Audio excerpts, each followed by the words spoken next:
Welcome back mga sir. Ngayon ay may i-review tayo na isang speaker. Ito po ay famous Jackhammer series gawa ng Crown. So pagdating sa Crown mga sir is tested na po ang Crown brand dito sa Pilipinas except na lang sa mga imitation. Pero pag original Crown po ang nakuha nyo is tested na po ang Crown brand. Ito po ang kadalasan ginagamit sa disco mobile, pang karaoke, even pang bahay na setup, pwede rin sa mga car audio. So bali ito po ang kanyang model, Jackhammer 125. Ang kanyang maximum power is 550 watts. Ang kanyang impedance 8 ohms. Tapos ito ang kanilang logo, Professional Instrumental Speaker. So instrumental ang speaker na ito. Pero as per seller specs, kaya po niyang maglabas ng as low as 45 Hz. So dito muna tayo sa kanyang harap. Ito po ang kanyang cone. Yan. Gawa lang sa papel. May katamtaman lang, di rin makapal, di rin manipis. At ito ang kanyang dust cap. Makapal naman po.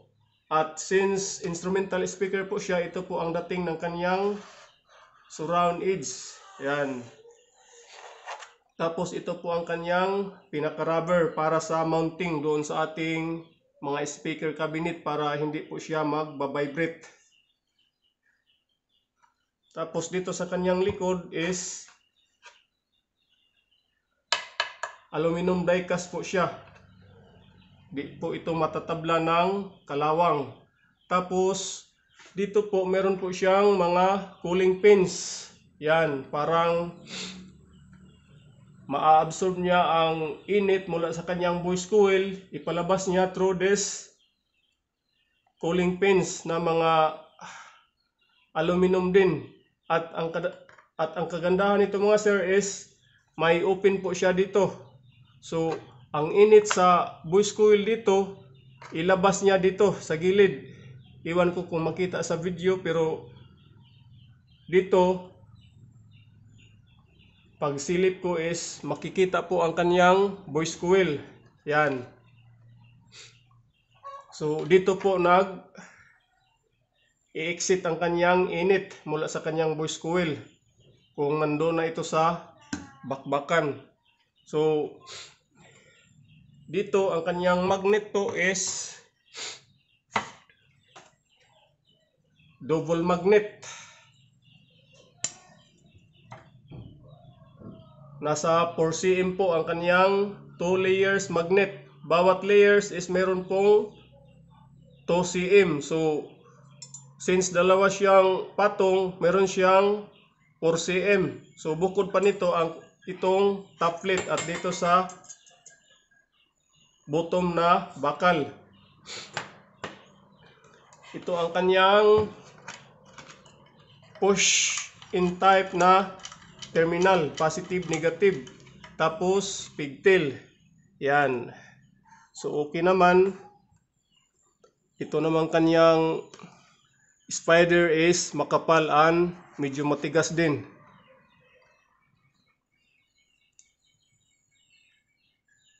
So mamaya i-testing natin to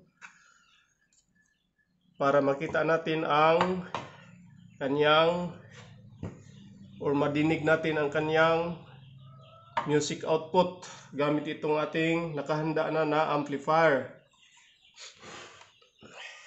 Ang kanyang sensitivity nga pala nito mga sir, as per data na nakuha ko sa online is 92 dB. Frequency response 45 to 20 kHz.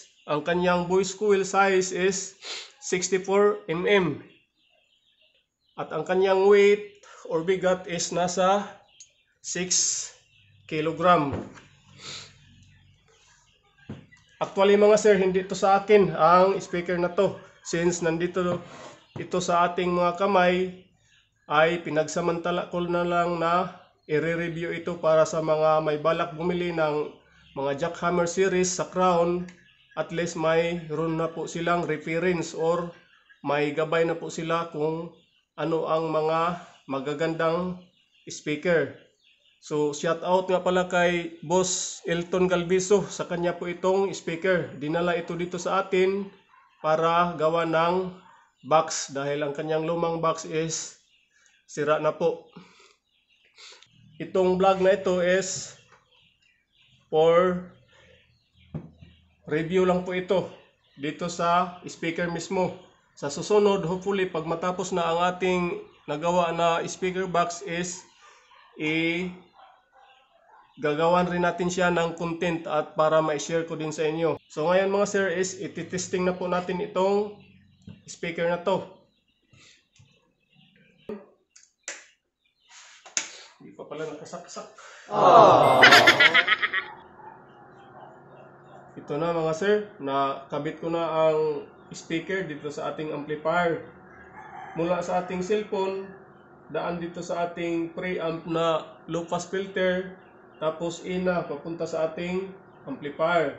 Ngayon, since gumamit tayo ng low pass filter, expected po sa kanyang sound output dito na wala pong bukal. So ang kanyang cone excursion lang ang ating tingnan dahil hindi po natin marinig ng maigi ang low frequency na pinoproduce nitong ating low pass filter. So volume.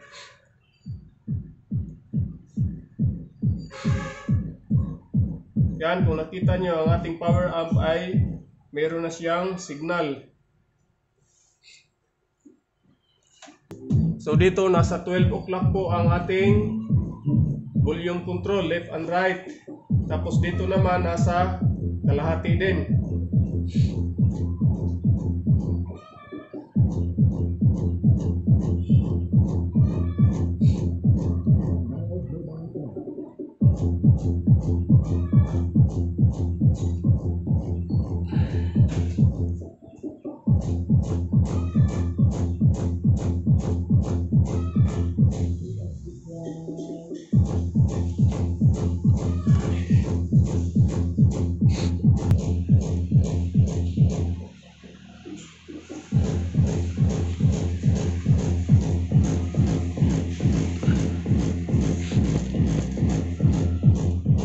Try pa nating volumean ang ating amplifier sa 2 o'clock.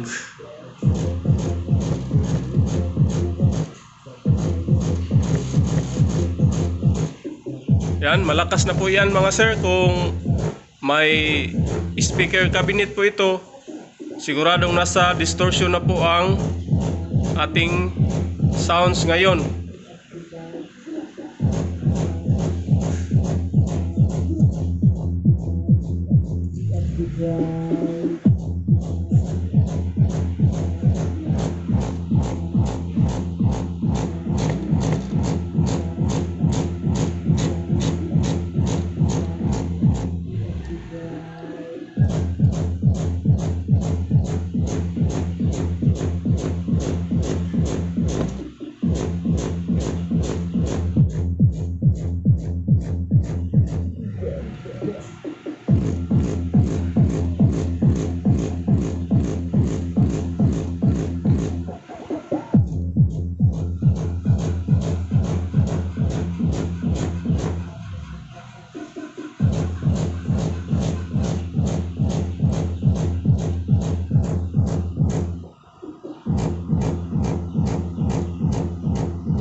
So mamaya mga sir, since naka-low pass filter tayo, hindi po natin dinig ang buong tunog sa isang instrumental speaker dahil pinadaan po natin siya sa lupas filter.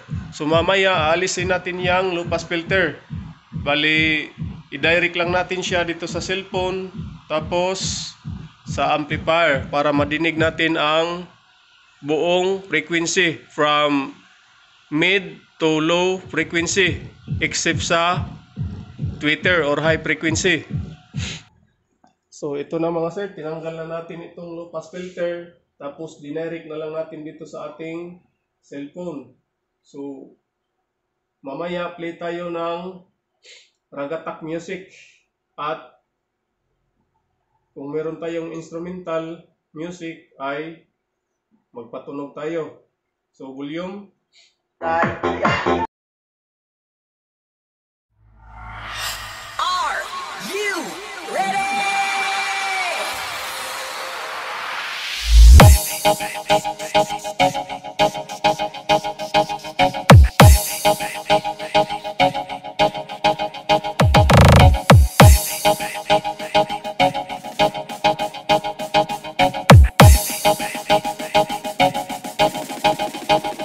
Sound check the test, 1, 2, check.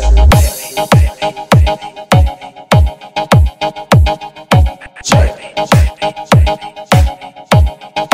1, 2, check. Check. 1.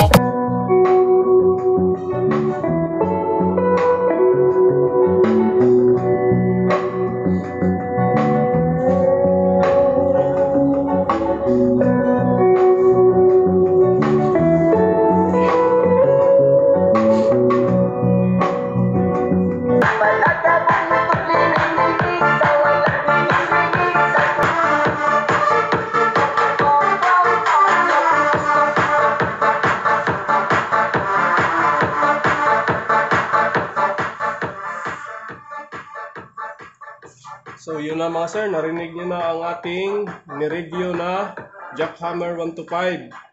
So okay naman sa price, hindi siya gaanong mahal, hindi gaanong mura. So nasa katamtaman lang po siya.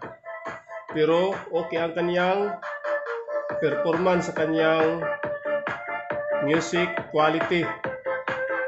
Actually mga sir, ito po ang ginagamit sa mga pang mobile, mga dual mid-high. So hanggang dito na lang po mga sir.